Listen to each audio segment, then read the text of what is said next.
نبی پاک نے غریبی کو عزت دی. حضرت عبد الرحمن ابن عوف کہتے ہیں میرا ایک دن دل کیا تھا کہ یہ دولتیں چلی جائیں میں غریب ہو جاؤں.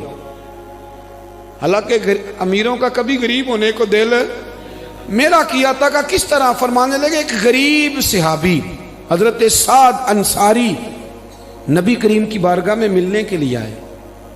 انہوں نے جب نبی پاک کے سامنے ہاتھ کیے نا ملانے کے لیے قربان جائیں, انہوں نے ہاتھ پیچھے کرنا چاہا پر میرے نبی نے ان کا ہاتھ تھام لیا. حضور نے زور سے پکڑ لیا. انہوں نے ایک دفعہ چاہا, پھر اصل میں آپ سمجھے نہیں نا میں کیا کہہ گیا ہوں, یعنی حضور نے ہاتھ تھام لیا, یعنی نبی کریم نے ان کا اپنے دست مبارک سے ہاتھ پکڑ لیا. صحابی خاموش ہو گئے. حضور نے پھر ان کا ہاتھ کھولا, فرمایا یہ کیا ہے؟ تو وہ رو پڑے, عرض کرنے لگے حضور بچے زیادہ ہیں, مزدور آدمی ہوں, پھاوڑے کے ساتھ کدال کے ساتھ کئی کے ساتھ کام کرتا ہوں. یا رسول اللہ یہ نا چھالے پڑ گئے میرے ہاتھوں پہ. حضرت عبد الرحمن ابن عوف کہتے ہیں کائنات نے دھرتی نے وہ نظارہ بھی دیکھا کہ جس رسول کے قدم چومنے کے لیے جبریل جھکے اس محبوب نے مزدور کا ہاتھ چومنا شروع کر دیا. فرماتے ہیں غریبی کو وہ عزت ملی کہ میرا بھی دل کرتا تھا غریب ہو جاؤں, دل کرتا تھا. یہ کس نے ذروں کو اٹھایا اور صحرا کر دیا, یہ کس نے قطروں کو ملایا اور دریا کر دیا, یہ کس کی حکمت نے یتیموں کو کیا در یتیم اور غلاموں کو دنیا بھر کا مولا کر دیا. ہم نا اصل میں عزت نہیں دے پائے. ہم نے وہ جو سٹیٹس کا فرق رکھا ہوا ہے نا اس نے تباہی کر دی. نبی کریم کا انقلاب یہ ہے کہ, اور حضور نے نا ایک اور بات بھی ذہن میں رکھی, نبی پاک صلی اللہ علیہ وسلم نے لوگوں کو بتایا ہے کہ گناہ ہوتا ہے. کیمرے لگانے سے گناہ نہیں ختم ہوتے, کیمرے لگانے سے گناہ نہیں ختم ہوتے, چوکیاں بنانے سے نہیں ختم ہوتے. گناہ تب ختم ہوتے ہیں جب احساس پیدا ہو جائے کہ یہ چیز غلط. میرے معاشرے میں گالی کو لوگ گناہ ہی نہیں سمجھتے. بالکل یہ تو کوئی جرم ہی نہیں. حالانکہ حضور صلی اللہ علیہ وسلم نے فرمایا مومن کو گالی دینا اعلانیہ فسق ہے. جو کسی مومن کو گالی دیتا ہے وہ اعلانیہ اللہ کی نافرمانی کرے. اب یہ کوئی گناہ ہی نہیں. اب 2 3 5 لطیفے جھوٹے سنا جانا یہ گناہ ہی کوئی نہیں. اور نبی پاک نے فرمایا مومن بزدل ہو سکتا ہے, کنجوس ہو سکتا ہے, پر میرا مومن جھوٹ نہیں بولتا. آپ سمجھے بات. ہمارے ہاں یہ معیار بن گیا کہ ہم نے گناہ کو گناہ نہیں سمجھا.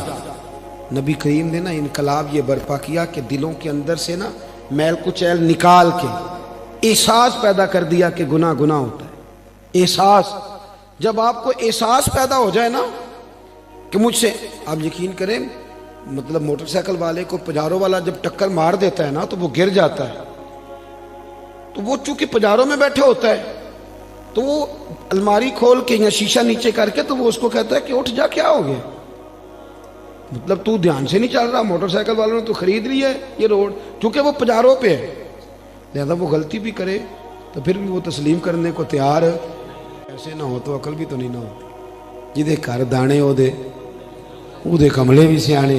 نبی کریم صلی اللہ تعالی علیہ وسلم نے انقلاب برپا کیا کہ احساس پیدا کیا, غلطی کا احساس. بخاری میں حدیث ہے, حضرت ابو ہریرہ رضی اللہ تعالیٰ عنہ, حضرت انس بن مالک رضی اللہ تعالیٰ عنہ حدیث کے راوی ہیں. کہتے ہیں غامدیہ قبیلے کی ایک بی بی آئی حضور کی بارگاہ میں. یہ لوگ گناہ کرتے تھے, بدکاری کرتے تھے, بلکہ معاذ اللہ عرب میں یہ رواج تھا کہ اگر کسی کے ہاں بیٹا پیدا نہیں ہوتا تھا تو معاذ اللہ ثم معاذ اللہ وہ کسی اور مرد کے ہاں بھیج دیتے تھے. وہ تو اس کو عیب ہی نہیں جانتے تھے. آج بھی آپ یورپ میں کوئی اس کو عیب سمجھا جاتا ہے. ہمارے حکمران ہمیں مثالیں دیتے ہیں, ہم جی اس طرح کا بنا دیں گے. میں نے کہا رہنے دو, ہم نے اس طرح کا بن کے کیا کرنا ہے. اللہ کا فضل ہے میرے ملک میں آج بھی بہت ساری شرم و حیا ہے, بہت سارا کرم ہے اللہ کا. وہاں تو حد بندہ ہی کوئی نہیں. کس طرف آپ جا رہے ہیں. قبیلہ غامدیہ کی عورت آئی تو حضرت ابو ہریرہ کہتے ہیں وہ رو پڑی, اور اس طرح روئی کہ جیسے بڑی تکلیف میں. حضور نے فرمایا کیا ہوا؟ یا رسول اللہ بھول گئی تھی, غلطی کر بیٹھی, مجھ سے زنا ہو گیا. حضور صلی اللہ, اب دیکھیں ذرا, یہاں مجرم کو مار مار کے منواتے, وہ مانتا نہیں کیونکہ وہ پاک ہو کے دنیا سے جانا نہیں نہ چاہتا. حضور صلی اللہ علیہ وسلم نے نہیں منوایا, وہ خود کہہ رہی ہے. تو محبوب فرمانے لگے تو کیسے ثابت کرے گی کہ تو نے زنا کیا ہے, یعنی مجرم کو ثابت کرنا پڑے گا. تو عرض کرنے لگی حضور میرے پیٹ میں ناجائز بچہ ہے. حضور نے فرمایا واپس جا کہ بچہ پیدا ہو جائے تو پھر آنا، گویا غلطی تیری ہے، تیرے بچے کی تو نہیں ہے۔ 8-9 ماہ کے بعد دوبارہ آئی تو پھول سا بیٹا گود میں، آ کے کہنے لگی، کوئی 2 سپاہی نہیں حضور نے بھیجے کہ دھیان رکھنا بھاگ نہ جائے۔ حضور کی نورانیت کا کمال یہ ہے کہ احساس پیدا کر دیا کہ گناہ گناہ ہوتا ہے، غلطی غلطی ہوتی، احساس پیدا کیا۔ وہ آئی، یا رسول اللہ یہ بچہ ہے، نبی پاک صلی اللہ علیہ وسلم نے فرمایا اس کو لے جاؤ واپس اور دودھ پلاؤ، جب روٹی کھانے کے قابل ہو جائے پھر آنا۔ وہ گئی، 2 سال کے بعد آئی تو بچے کے ہاتھ میں روٹی کا ٹکڑا تھا اور رو پڑی۔ صاحب کنز الاموال نے لکھا رو پڑی اور عرض کرنے لگی، یا رسول اللہ مجھے پاک کر دیں، حضور مجھے ساری رات نیند نہیں آتی، میں رو کے وقت گزارتی ہوں کہ اس حال میں مر گئی تو میں اللہ کی بارگاہ میں کیا منہ لے کے جاؤں، حضور مہربانی فرمائیں۔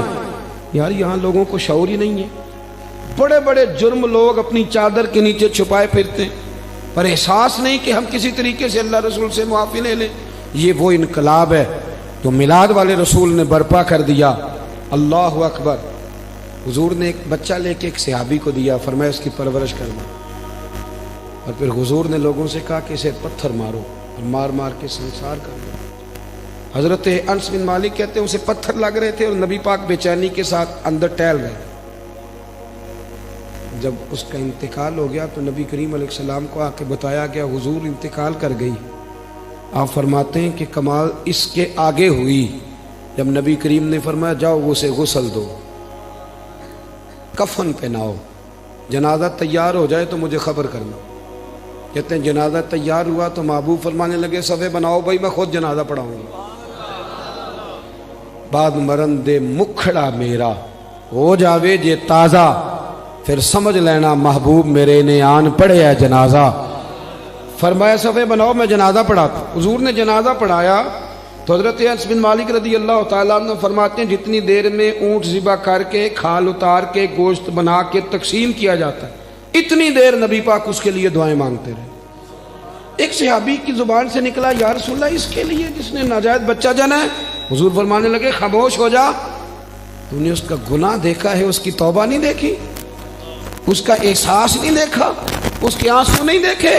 فرمایا اس نے تو ایسی شاندار توبہ کی ہے کہ اگر میں اپنی ساری امت میں بانٹ دوں تو اللہ سب کی بخشش فرما دے گا۔ جب تک کریم صلی اللہ علیہ وسلم نے نا غریبی کو عزت دے دی، وقار دیا۔ دوسرا نبی کریم صلی اللہ علیہ وسلم نے لوگوں کے دلوں میں احساس گناہ پیدا کیا، وہ سمجھ گئے یہ غلطی ہے اور ہمیں توبہ کرنی، سمجھ گئے غلطی ہے۔ ہمارے ہاں جب تک یہ احساس نہیں پیدا ہوتا کہ میں غلطی کر رہا ہوں، بہت سارے لوگ آ کے کہتے پیر صاحب مجھے یاد تو نہیں کبھی کسی کا برا چاہا ہو، یاد تو نہیں کبھی کوئی ایسا کام ہے کہ ابھی تم تو بڑا ولی اللہ بنا، اتنا بڑا دعویٰ کر گیا کہ تو نے کبھی سوچا بھی نہیں غلطی کا، تو پھر مطلب یہاں آنے کا کیا معنی تھا؟ ہمارے بہت سارے دعوے، میرے سمیت آپ کسی کو چھیڑیں وہ کہے گا ایک دنیا میں بندہ ٹھیک ہے جو میں خود ہوں، اس کے علاوہ کوئی ٹھیک ہے۔ بلکہ بہت سارے لوگ تو کہتے ہیں جی میں چھوٹا تھا تو ابا جی کام نہیں کرتے تھے، بڑا ہوا تو بھائی نہیں کرتے، اور زیادہ بڑا ہوا تو بچے نہیں کرتے تھے، یعنی ثابت کرنا چاہ رہے ہیں کہ ابے کو بھی روٹی میں نہیں کھلائی، میں نہیں پالا ہے۔ یعنی اپنے حق میں دلائل ہر وقت اپنے حق میں دلائل دینا بھی کوئی بات ہے بھائی؟ اپنے اندر اپنی غلطیوں کا احساس پیدا کر۔ تیسری بات، میرے نبی کریم صلی اللہ علیہ وسلم نے نا رشتوں کے اندر رشتوں کا احساس پیدا کیا۔ رشتے پہلے بھی تھے پر ان کا احساس، میلاد سے پہلے بھی رشتے تھے پر رشتوں کا احساس موجود۔ حضرت طارق بن عبداللہ رضی اللہ تعالیٰ عنہ فرماتے ہیں کہ میں حضور صلی اللہ علیہ وسلم کے اعلان نبوت سے پہلے ایک دفعہ مکے آیا تھا تو میں نے ایک شخص کو دیکھا ایک بوڑھی عورت کے گلے میں رسی ڈال کے کھینچ کے لے جا رہا ہے۔ میں نے اس سے پوچھا کہ کیوں اس بوڑھی کو تکلیف دے رہے ہو؟ تو کہنے لگا تو ہٹ جا، تو کون ہوتا ہے؟ میں نے کہا یہ کون ہے بوڑھی؟ کہنے لگا میری ماں ہے، گلے میں رسی ڈال کے کھینچ رہی، کہہ رہا بوڑھی ہو گئی ہے کسی کام کی نہیں رہی، منڈی میں بیچنے جا رہا ہوں۔ میں آج جب یہ ہم بات بیان کرتے ہیں تو ہمیں حیرت ہوتی ہے کہ نہیں؟ بولیے، یہ آپ چلے جائیں صرف 7-8 گھنٹے کی فلائٹ ہے، یورپ میں پہنچے، جا کے دیکھ لیں بچہ 18 سال کا ہوتا ہے تو ابے کو فارغ نہیں کر دیتا، وہ آج بھی کوئی احساس رہتا ہے؟ باقی کوئی ایسی ٹینشن ہو، اس پر سیمینار ہوتا ہو، اور ماں باپ بچوں کو نکال دیتے, کہتے بھی تیری 18 سال عمر ہوگی, اب تو نکل جا کے اپنا کچھ سوچ. اس کو ہمارے ہاں حیرت سے اس لیے دیکھا جاتا ہے کہ ہم میلاد والے رسول کے ماننے والے ہیں.